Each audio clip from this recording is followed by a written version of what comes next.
Meu nome é Arlindo. Tenho 79 anos e moro sozinho desde que minha esposa faleceu há quase 5 anos. Minha casa fica no fim de uma rua tranquila, no bairro Jardim Primavera.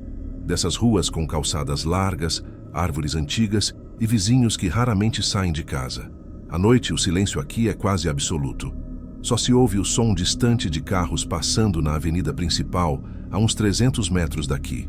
Desde que operei o quadril há 2 anos, uma enfermeira chamada Neide vem 3 vezes por semana para me ajudar com as tarefas mais pesadas. Ela cuida da limpeza, prepara o jantar, confere meus remédios e às vezes fica até mais tarde, se o tempo está ruim. É uma mulher tranquila, conversa pouco, mas é gentil. Minha rotina é simples. Acordo às 7, tomo café, assisto ao noticiário e passo o dia lendo ou tentando cuidar das plantas. Depois do acidente de carro que tirou a vida do meu filho, Mauro, não consigo mais dirigir. Era ele quem me visitava todo fim de semana. Depois da morte dele, a casa ficou grande demais. O silêncio, que antes era confortável, agora pesa. Tudo começou numa quarta-feira, por volta das 9 da noite. Eu estava na sala, assistindo a um programa antigo na televisão, quando notei algo pelo canto do olho. Um vulto escuro, sentado no sofá oposto ao meu. Olhei direto para lá, e claro, não havia ninguém. A luz da televisão piscava, projetando sombras pelas paredes, e imaginei que fosse isso. Àquela altura da noite, meus olhos já se cansam fácil. Mesmo assim, algo me incomodou. A sensação de que alguém me observava dali. Tentei rir de mim mesmo, desliguei a TV e fui deitar. Mas enquanto apagava as luzes, tive a impressão de ver por um segundo o contorno de um homem sentado. Ombros largos, cabeça levemente inclinada para o lado, como se me olhasse.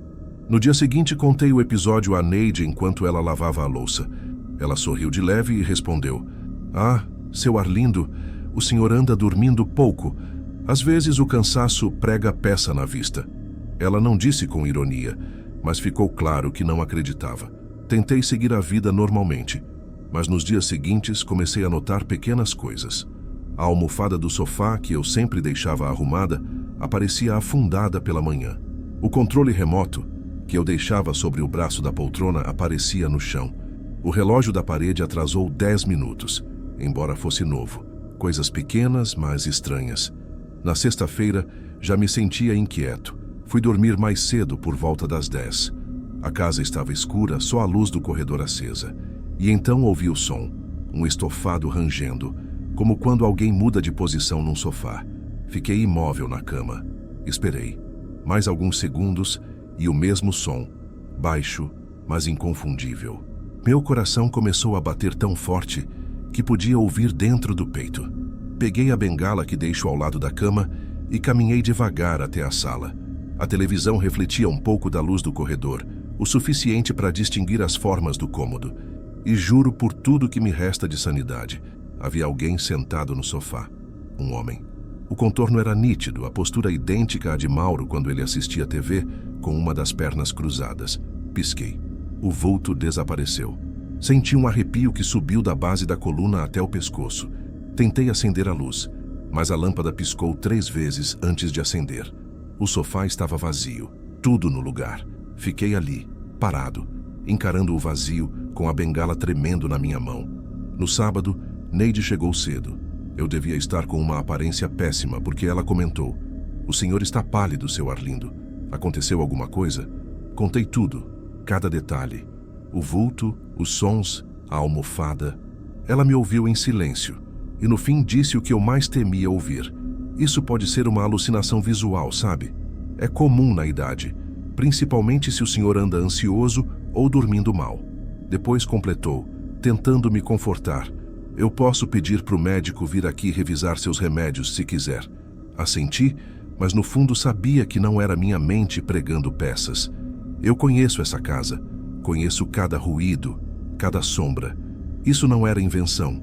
Naquela noite, deixei a luz da sala acesa. Fiquei acordado até quase 2 da manhã observando o sofá. Nada aconteceu, mas quando acordei no dia seguinte, o abajur estava desligado. Eu tinha certeza de que não o apaguei. No domingo, comecei a anotar tudo num caderno. Horários, sons, pequenas mudanças. Queria ter provas, mesmo que fossem apenas anotações. Às 10h45 da noite, ouvi novamente o rangido do sofá. Mas dessa vez, não fui até lá. Fiquei na cama, imóvel, ouvindo. O som se repetiu, mais demorado. E por um instante, ouvi um suspiro. Baixo, cansado, mas humano.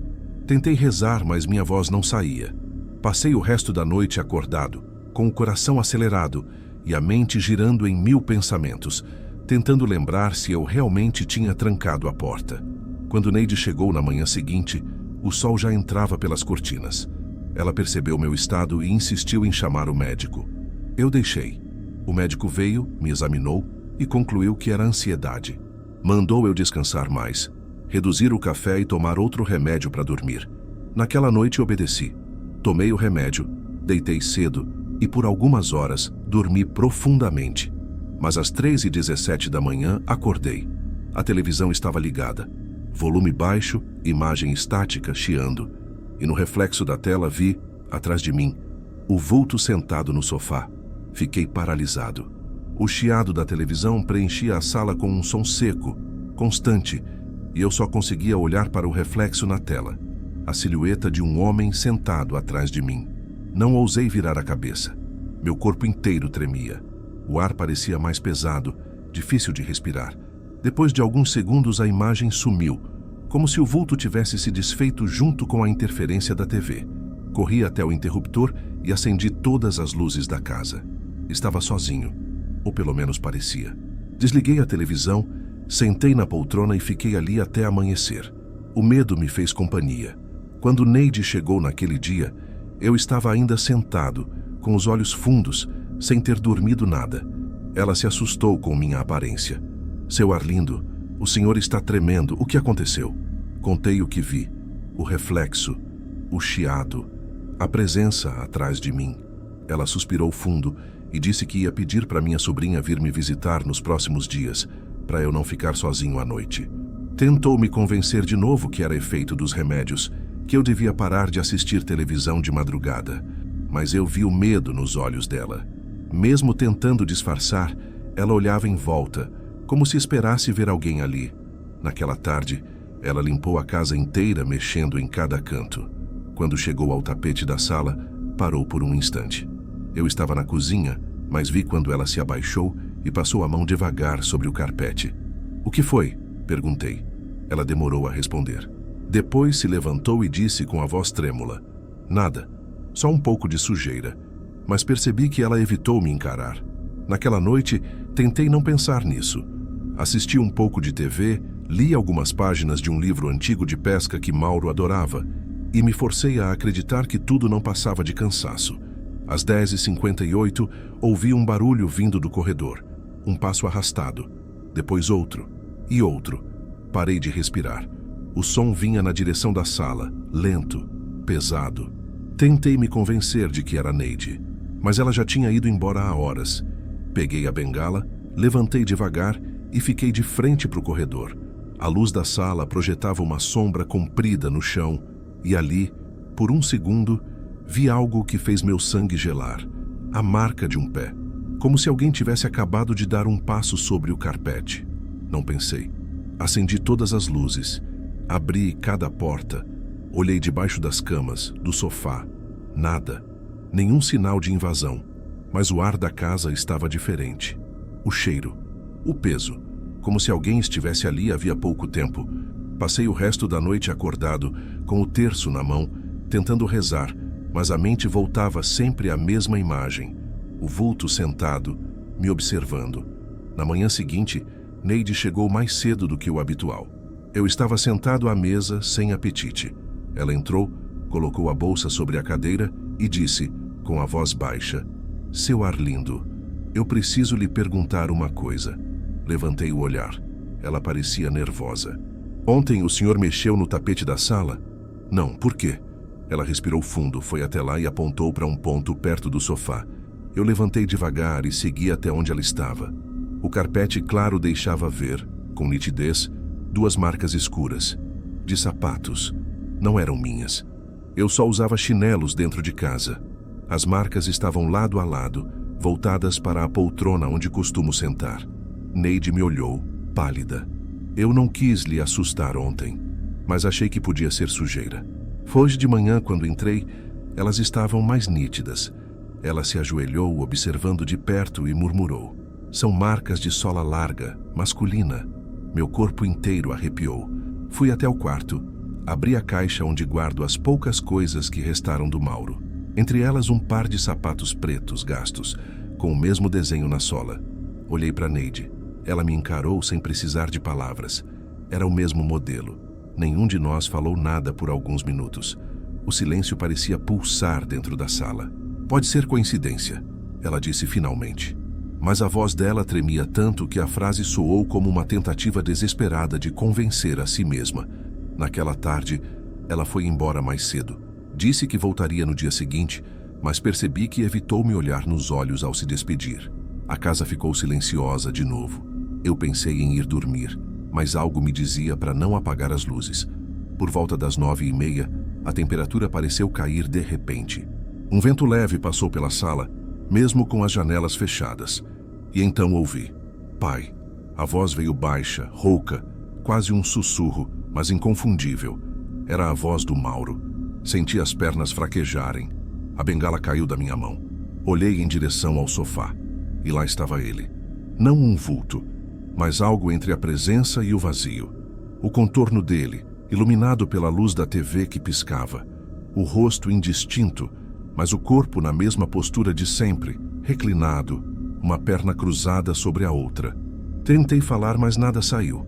Ele virou levemente a cabeça, como se me olhasse, e então, com um movimento lento, levantou-se. Os passos foram pesados, reais. O carpete afundava sob o peso. Ele veio até mim, parou a poucos passos de distância. O ar ficou denso, gelado. Senti um cheiro que me fez chorar na hora. O perfume que ele usava, o mesmo que senti pela última vez no velório. A voz dele veio de novo, quase um gemido. "Pai, não deixa eu entrar." E antes que eu pudesse reagir, todas as luzes da casa se apagaram. A televisão desligou. O som do estofado se ouviu mais uma vez, e a presença sumiu. Fiquei ali, no escuro, sem coragem de me mover. Só o som do relógio da parede marcava o tempo. Quando o dia clareou, a sala estava diferente. As marcas de sapato haviam desaparecido. Neide nunca mais voltou. Liguei várias vezes, mas ela não atendeu. Dias depois, uma sobrinha dela me ligou dizendo que Neide estava com febre e não queria trabalhar naquela casa por enquanto. Hoje é terça-feira. Faz uma semana desde aquela noite. Tenho evitado entrar na sala, mas às vezes, de madrugada, ouço o sofá ranger. Ontem fui até a porta e olhei de relance. A almofada estava afundada, e sobre o braço do sofá repousava o controle remoto, ligado na mesma posição que o Mauro sempre deixava. Não sei mais o que é real. Talvez a mente de um velho pregue peças. Mas o perfume, o som dos passos, o frio que toma conta da casa toda vez que escurece, essas coisas eu ainda sinto. Hoje à noite deixei a porta da sala aberta. Se for mesmo o Mauro, talvez ele entre. E no fundo parte de mim quer isso. Porque a solidão é muito mais assustadora que qualquer coisa que possa estar sentada naquele sofá. Gostou do relato? Comente de que cidade está assistindo e se inscreva no canal. Agora vamos continuar com essas histórias arrepiantes.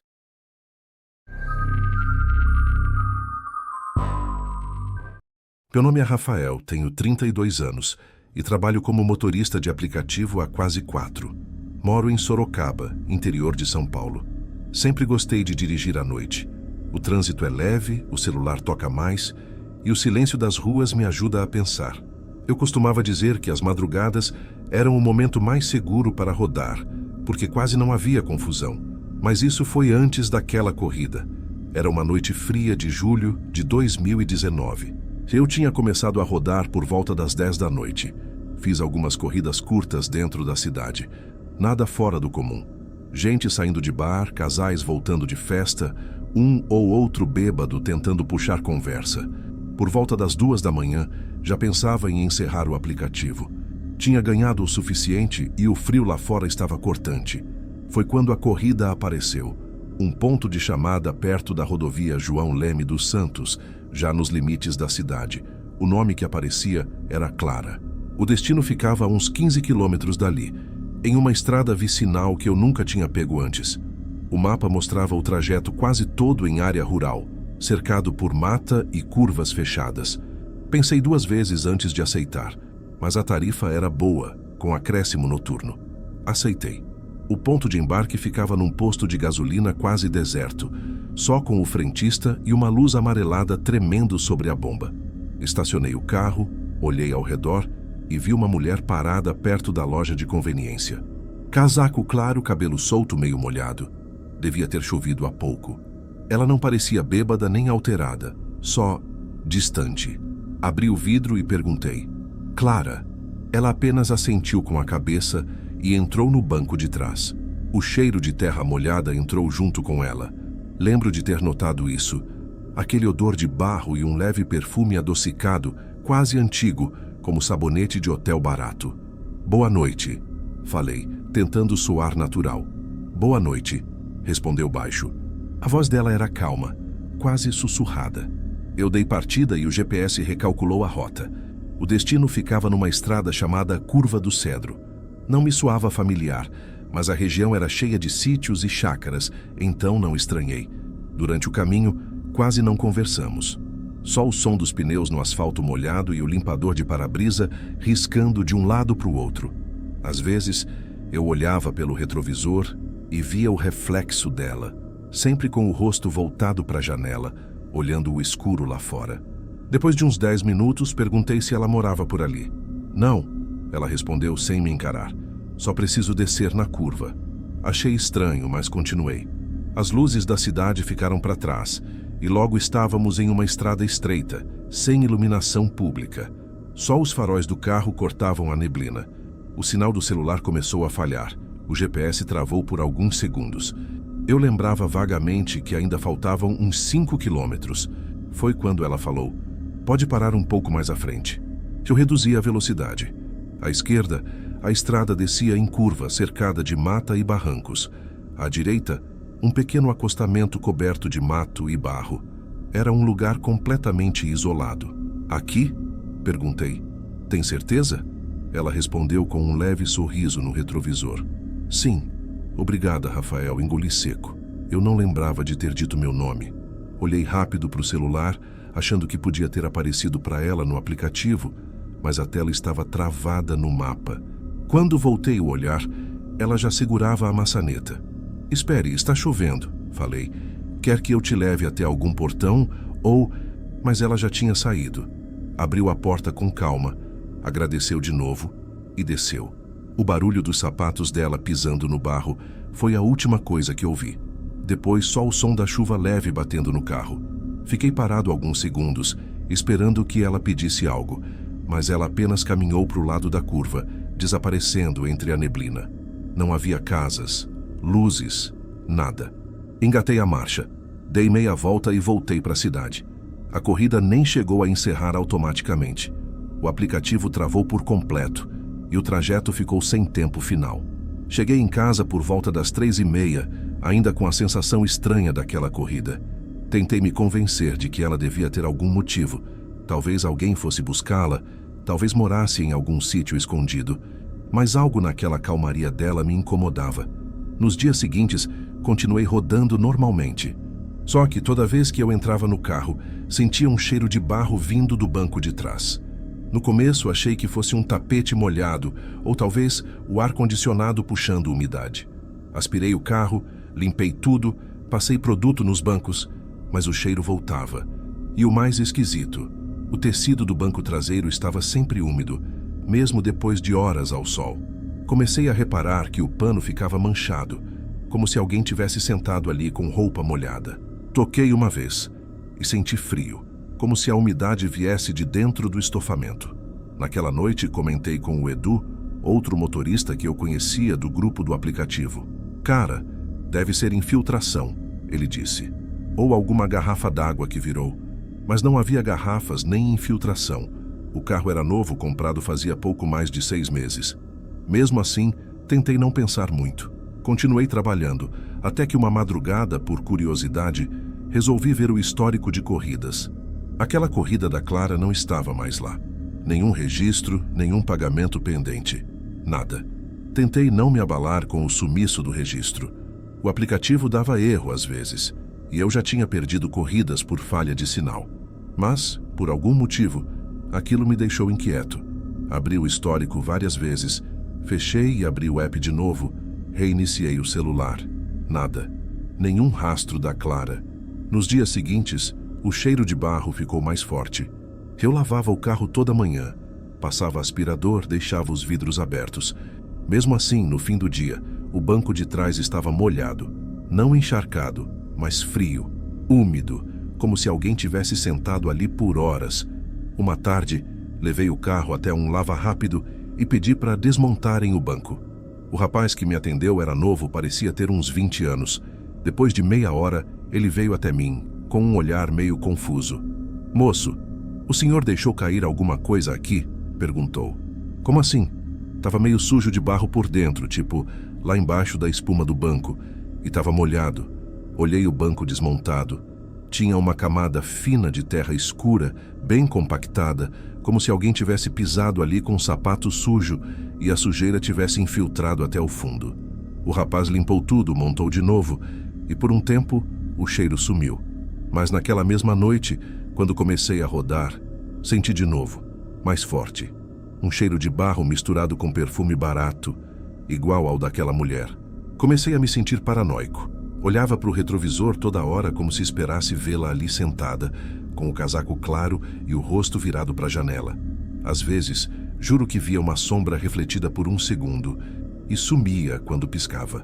Uma noite, depois de encerrar as corridas, parei o carro em frente à minha casa. Deixei os faróis acesos, sem desligar o motor. Estava exausto, mas algo me fez olhar para o banco de trás. O vidro embaçado formava uma mancha de respiração, como se alguém tivesse exalado ali. Virei para trás, rápido. Ninguém. Mas o ar dentro do carro estava gelado, pesado. Decidi que precisava entender o que estava acontecendo. Abri o mapa e tentei refazer o trajeto daquela noite. A estrada ainda estava lá, a tal curva do Cedro. Era um caminho pouco usado entre a rodovia e um bairro rural. Resolvi dirigir até lá na manhã seguinte, com luz do dia. Saí por volta das 10 horas. O sol estava forte, mas o frio ainda cortava o ar. À medida que eu me aproximava da curva, a paisagem mudava. Mata fechada, poucas casas, silêncio. O asfalto tinha marcas antigas de derrapagem e mais à frente, uma cruz de madeira fincada no barranco, com flores secas presas por fita. Estacionei o carro e desci. A terra ali era escura, úmida. Fiquei observando a curva e algo me apertou o peito. Reconheci o lugar. Foi ali que ela pediu para descer. Me aproximei da cruz. Estava meio desgastada, o nome quase apagado, mas consegui ler com esforço. Clara S., 1993-2019. Meu corpo gelou. Era ela. Mesma idade que imaginei, mesmo nome. Morreu no mesmo ano em que eu a levei ali. Fiquei alguns minutos parado, tentando raciocinar. Devia ter alguma explicação lógica. Talvez fosse outra Clara, coincidência. Talvez ela tivesse uma irmã gêmea. Eu precisava confirmar. Voltei para o carro e procurei no celular por notícias antigas. O sinal era fraco, mas depois de alguns minutos uma matéria abriu. Um acidente fatal em julho de 2019, na curva do Cedro. A motorista, identificada como Clara Silva, perdeu o controle do carro numa noite de chuva e caiu no barranco. Morreu na hora. O carro dela foi encontrado dias depois porque a vegetação encobria o local. A data da matéria era exatamente 3 dias antes da corrida que eu aceitei. Eu fechei o celular e fiquei em silêncio. O som dos pássaros parecia distante, abafado. Quando olhei pelo retrovisor, juro que por um instante vi algo. Uma silhueta no banco de trás. Não nítida, só uma sombra clara, imóvel. Pisquei, olhei de novo e sumiu.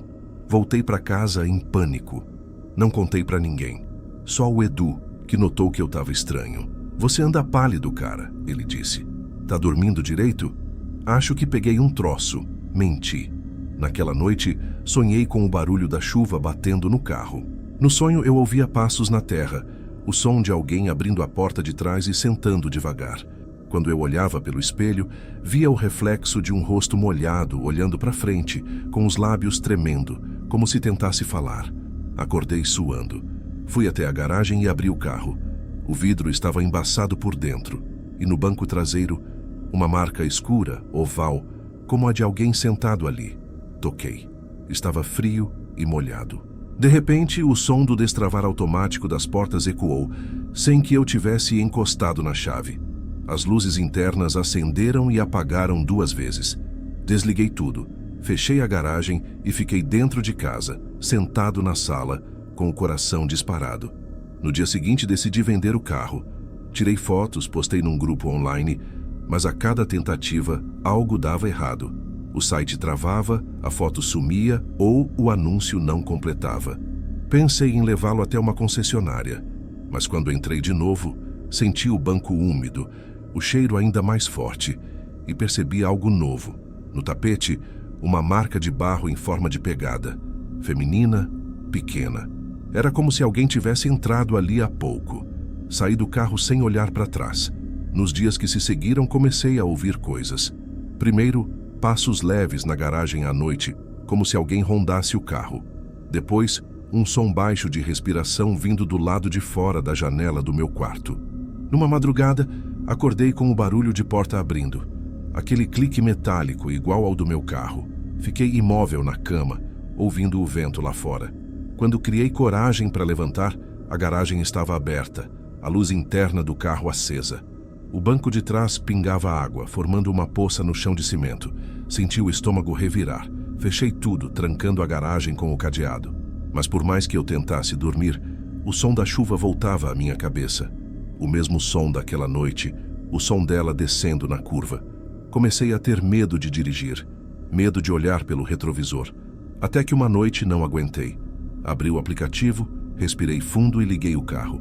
O banco estava seco pela primeira vez em semanas. Parecia um sinal, mas assim que o sistema conectou, uma nova corrida apareceu na tela. Passageira, Clara, local de embarque, Curva do Cedro. Fiquei olhando para a tela do celular por longos segundos sem conseguir me mover. Passageira, Clara, local de embarque, Curva do Cedro, mesmo nome, mesmo ponto, mesmo destino, vazio. O som do motor parecia distante, abafado pelo sangue pulsando nos meus ouvidos. A corrida piscava na tela, esperando que eu aceitasse. Eu podia simplesmente fechar o aplicativo, desligar o carro, fingir que não vi, mas não consegui.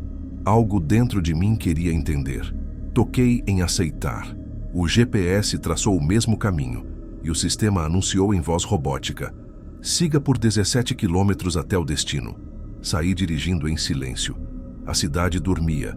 Ruas desertas, postes apagados, o céu pesado de nuvens. O relógio do painel marcava 2h19 da manhã, a mesma hora daquela noite. A cada quilômetro, o ar dentro do carro parecia mais frio.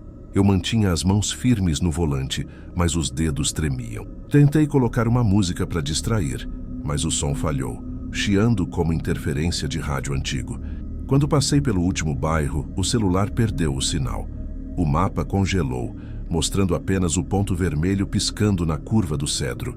Foi então que senti o cheiro. Barro molhado, perfume adocicado igual ao daquela noite. Vinha do banco de trás. Olhei rápido pelo retrovisor.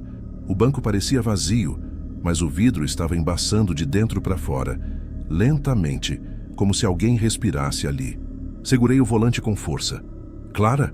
Minha voz saiu trêmula, quase um sussurro. Nenhuma resposta. Continuei dirigindo. A estrada ficou mais estreita, envolta em neblina. Meus faróis cortavam o branco espesso, revelando apenas alguns metros à frente. As árvores se inclinavam sobre a pista, pingando gotas grossas no para-brisa. De repente, o aplicativo fez o som de passageira embarcou. Eu não tinha parado. Olhei para o espelho e vi, por um segundo, apenas um reflexo. Uma silhueta no banco de trás, com o rosto inclinado, os cabelos úmidos caindo sobre o ombro. Pisquei. Ela não estava mais ali. O coração disparou. Pisei no freio. O carro derrapou leve no asfalto molhado e parou de lado. Respirei fundo, tentando me convencer de que era só o reflexo das luzes. Mas quando olhei para frente, percebi. Eu estava exatamente na curva. A curva do cedro. O mesmo ponto. A chuva aumentou, tamborilando no teto do carro. Os faróis refletiam o barranco e a cruz de madeira. Tudo igual. Só que agora, no acostamento, havia algo novo. Uma forma. Pensei que fosse um animal, mas à medida que me aproximei, percebi que era uma pessoa. Uma mulher, parada de costas, o casaco claro colado ao corpo pela chuva. Ela estava imóvel. Destravei a porta e gritei: "Moça, tá tudo bem?" Nenhuma resposta. Saí do carro com o coração na garganta. A água fria me atingiu o rosto. Clara. Ela virou devagar. O rosto pálido, os olhos abertos fixos em mim. Gotejavam, os lábios tremiam, mas o som que saiu não foi voz. Foi um sussurro rouco, quase como o vento passando entre as árvores. "Por quê? Me deixou ali?" Dei um passo para trás. Eu não te deixei, eu te levei onde você pediu." Ela deu outro passo, descalça, os pés sujos de barro. "Você não voltou." Comecei a recuar, tropeçando no acostamento. O carro ainda estava ligado, faróis iluminando a curva. A cruz atrás dela parecia tremer com o vento. "Clara, você..." Engoli seco. "Você morreu aqui." Por um instante, o som da chuva cessou. Tudo ficou mudo. Ela apenas me olhava e as gotas escorriam do queixo, misturadas a algo escuro. Talvez sangue, talvez lama. "Eu só queria chegar em casa", murmurou. A luz dos faróis piscou. O painel do carro acendeu e apagou. De dentro, ouvi o som da porta traseira abrindo devagar, aquele clique metálico. Voltei correndo e entrei. A porta bateu com força. Liguei o carro e acelerei sem olhar para trás. A estrada parecia mais longa, as curvas mais fechadas. O limpador raspava seco no vidro, mas mesmo com o som do motor, ouvi um ruído atrás de mim. Um som leve, molhado, como roupa pingando. E então uma respiração, baixa perto do meu ouvido. Olhei pelo retrovisor. O banco estava vazio, mas havia gotas escorrendo, formando um rastro até o tapete. "Clara, o que você quer de mim?" Sussurrei. O rádio chiou, e uma voz rouca, quase indistinta, respondeu entre estática: "Leva, até o fim." O carro começou a perder força. O velocímetro caiu, o motor engasgou. Os faróis apagaram por um segundo. Quando voltaram, eu não estava mais na estrada. Estava parado no mesmo ponto da curva, de frente para o barranco. A terra ali parecia mexida, como se alguém tivesse cavado há pouco. Saí do carro sem saber por quê. O cheiro de barro era insuportável. Me ajoelhei, toquei a terra e senti algo duro. O pedaço de um vidro quebrado. Um farol. O farol do carro dela. E então entendi. Naquela noite, 3 anos atrás, ninguém tinha visto o acidente. A chuva encobriu tudo. Ela ficou ali por dias, no escuro, no frio, esperando ajuda. E eu a deixei ali. O som da chuva voltou, mais forte. Quando olhei para o carro, ela estava lá dentro, sentada no banco de trás, olhando para frente, os olhos fixos no nada. Não piscava, não respirava, só me observava. Dei um passo para trás, tropecei na lama e caí. Quando levantei o rosto, ela já não estava mais no carro, mas as portas estavam abertas. Entrei desesperado, querendo ir embora, e o motor pegou sozinho. As luzes acenderam. O aplicativo no celular mostrava uma nova mensagem: destino concluído. O marcador de quilômetros rodava devagar, mesmo com o carro parado. O banco de trás estava seco, como se nada tivesse acontecido. Voltei para casa em silêncio, sem música, sem olhar para o retrovisor. Cheguei pouco antes do amanhecer. No dia seguinte, fui até o jornal local. Contei que havia visto algo estranho na curva. Mencionei o nome dela. A atendente, uma senhora de voz rouca, me olhou por alguns segundos e disse: "Filho, a gente sabe. Toda semana alguém fala disso." Fiquei parado, sem entender. Como assim? Essa moça... Ela apontou para um recorte colado na parede com uma foto antiga.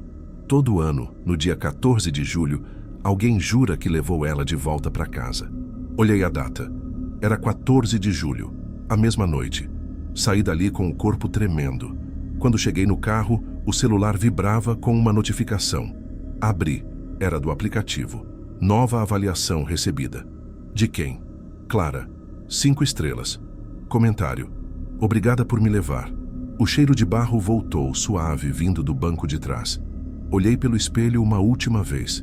E por um segundo, só um segundo, vi o reflexo dela sorrindo. Desde então, nunca mais aceitei corridas depois da meia-noite. Mas às vezes, quando passo perto da curva, o aplicativo apita sozinho. E o nome que aparece é sempre o mesmo: Clara.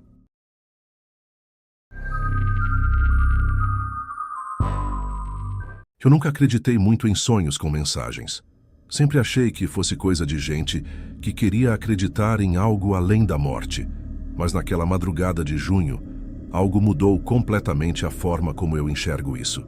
Meu nome é Renan, tenho 26 anos e moro em Feira de Santana, Bahia.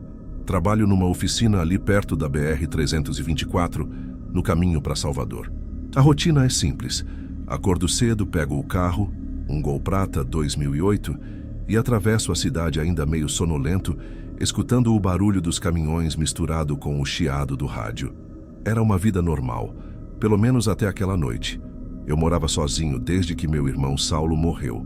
Ele era 2 anos mais velho que eu e morreu num acidente de moto, voltando de um churrasco de amigos. A batida aconteceu na mesma rodovia por onde eu passo quase todos os dias.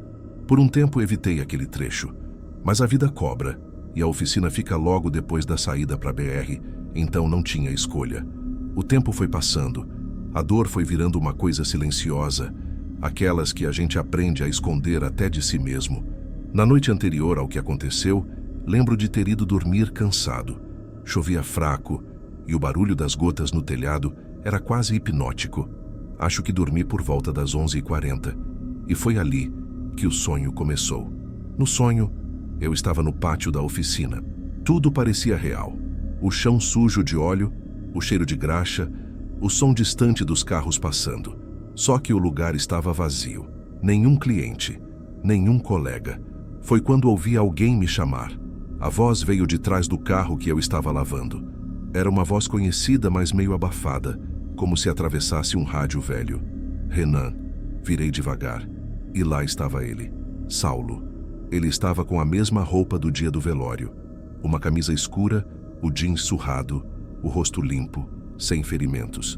Mas o olhar era diferente. Tinha uma tristeza que eu nunca vi quando ele era vivo. Fiquei sem reação. No sonho, tentei falar, mas a voz não saía.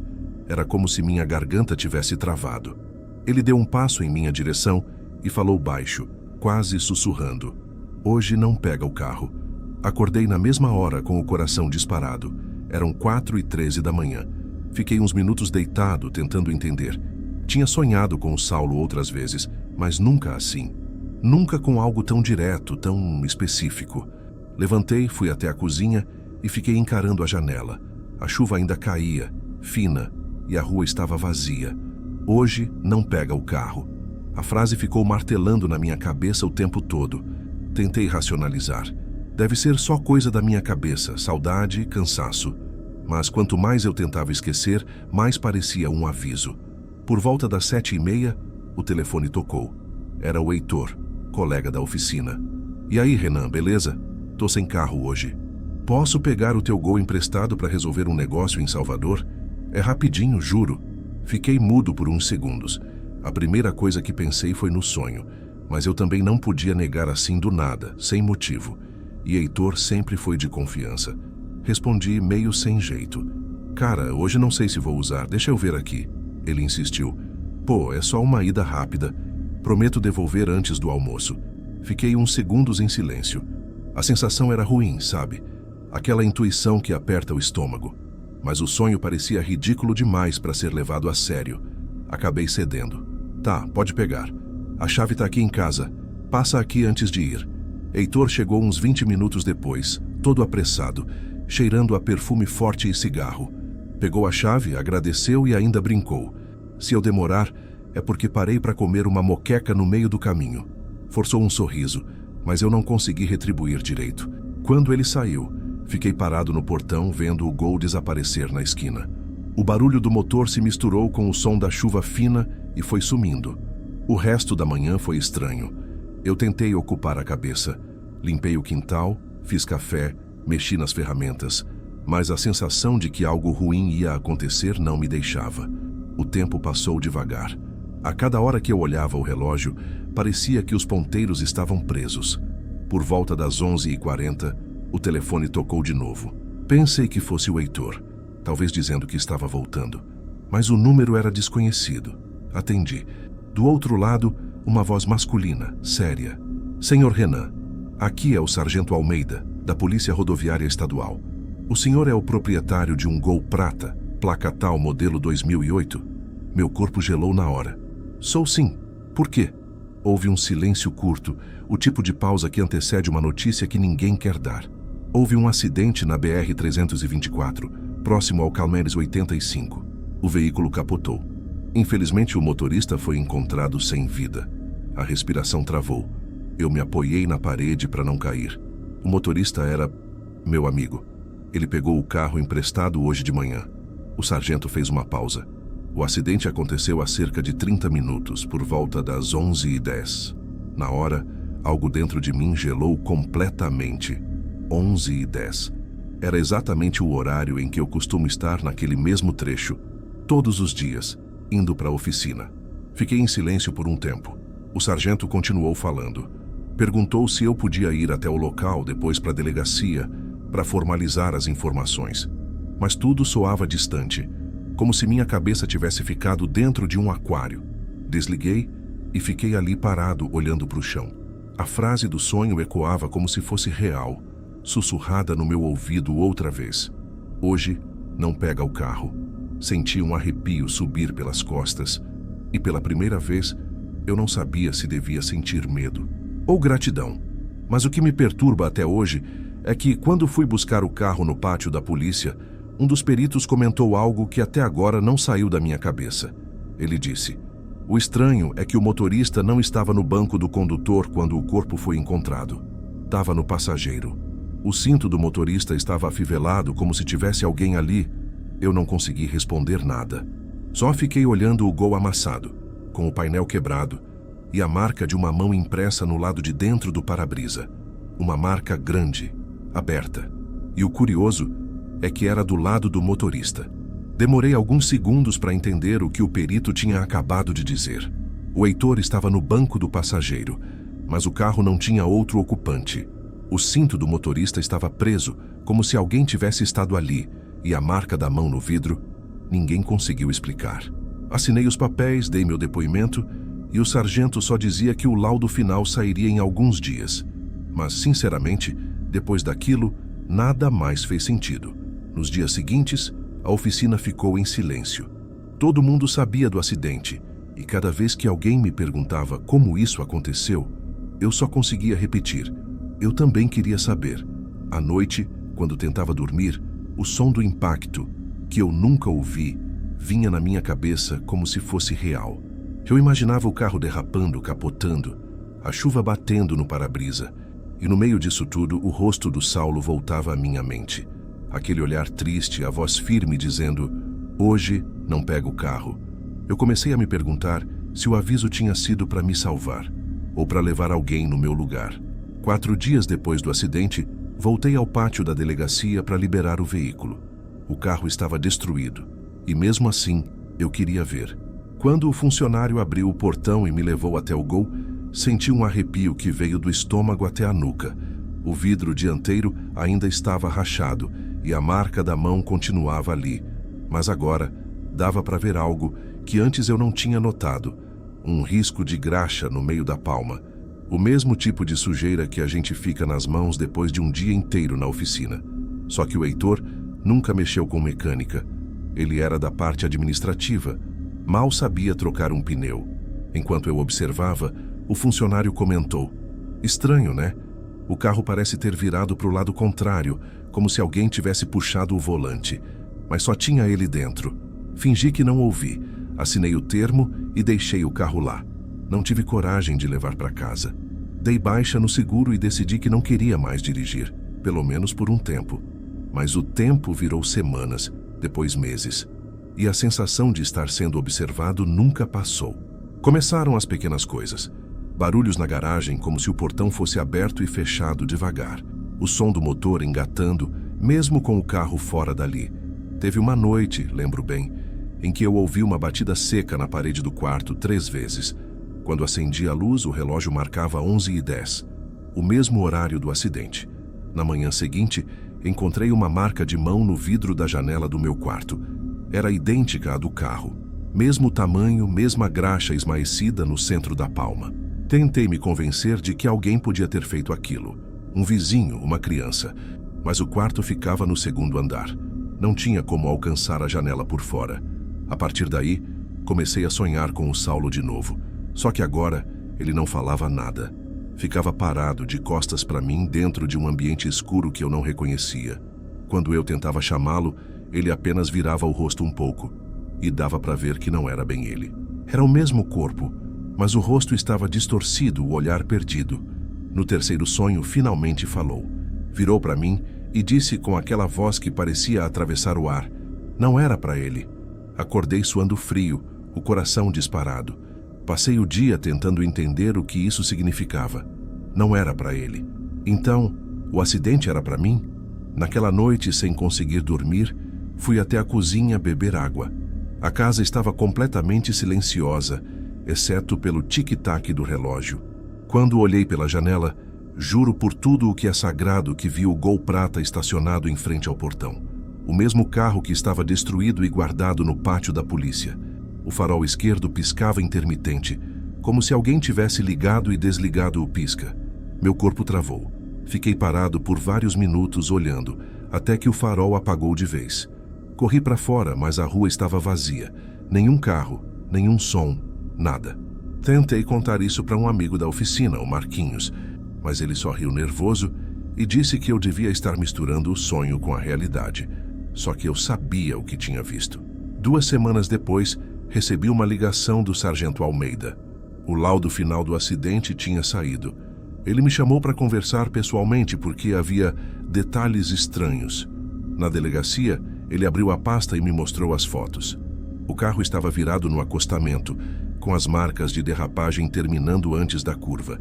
Segundo ele, o perito acreditava que o veículo tinha desviado bruscamente de algo que surgiu na pista. Perguntei o que era esse algo. Ele respirou fundo e disse: "Não dá para afirmar." O depoimento de um caminhoneiro que passou logo depois diz que viu um homem parado no meio da rodovia, com roupas escuras. Mas quando ele parou para ajudar, não tinha mais ninguém. Olhei para ele sem conseguir dizer nada. "O senhor acredita nisso?" perguntei. Ele deu de ombros. "Acreditar eu não sei, mas o curioso é que o caminhoneiro descreveu o homem como magro, cabelo raspado, camisa preta e disse que ele parecia triste. Naquele momento, senti um frio subir pelas costas. Era exatamente como o Saulo estava no meu sonho. A mesma roupa, o mesmo olhar. Saí da delegacia sem conseguir dirigir. Fui a pé até em casa, mesmo sendo longe. Quando cheguei, a luz da garagem estava acesa. Lá dentro, no chão de cimento, vi marcas de pneus molhados, como se um carro tivesse acabado de ser estacionado ali. Mas não havia nenhum carro. Ajoelhei e toquei as marcas. Ainda estavam úmidas, como se a chuva tivesse acabado de parar. O cheiro de gasolina era forte. E no meio das marcas havia uma pegada, mas uma só, voltada em direção à porta da cozinha. Entrei devagar.